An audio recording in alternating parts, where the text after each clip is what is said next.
Report by SM Faraz, The Reporter News, Lahore. Lahore, Amir of Jamaat-e-Islami Siraj-ul-Haq and PPP co-chairman Asif Zardari have agreed that the present government has plunged the country into economic and constitutional crisis. The lives of 220 million people have been ruined due to incompetence and wrong policies.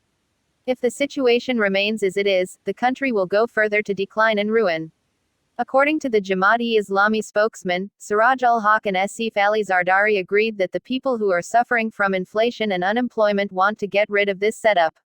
The government destroyed the institutions in 4.5 years and deceived the nation with false promises. The government passed laws in an undemocratic and unconstitutional manner, keeping the parliament in check, which severely affected the country's sovereignty, integrity, rule of law and freedom of expression. Instead of reducing the crisis and taking it seriously, the government focused all its efforts on targeting the opposition.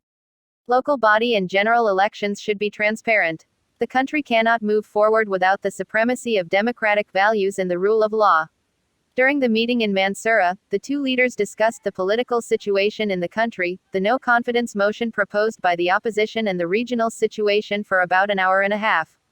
Earlier, Amir of Jamaat-e-Islami Siraj-ul-Haq welcomed former President Asif Zardari to Mansoura. The two leaders agreed to continue political contacts. The meeting was attended by Deputy Chief Minister Liaquat Balik, Professor Muhammad Ibrahim, Dr. Farid Paracha, Mian Aslam, Rashid Naseem, Secretary General Amir ul-Azim, Amir Jamaat-e-Islami Sindh Muhammad Hussain Mohanty, Information Secretary Kaiser Sharif and Deputy Secretary General Muhammad Ashgar. The delegation led by former President Asif Zardari to Mansoura included former Prime Minister Raja Pervez Ashraf, Rukhsana Bangish and others. On the occasion, prayers were offered for the death of former Prime Minister Syed Yusuf Raza Gilani's brother-in-law and former Interior Minister Rahman Malik. Kaiser Sharif was also with him.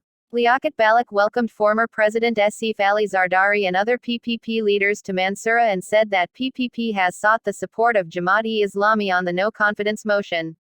However, the Jamaat-e-Islami will decide after consultation.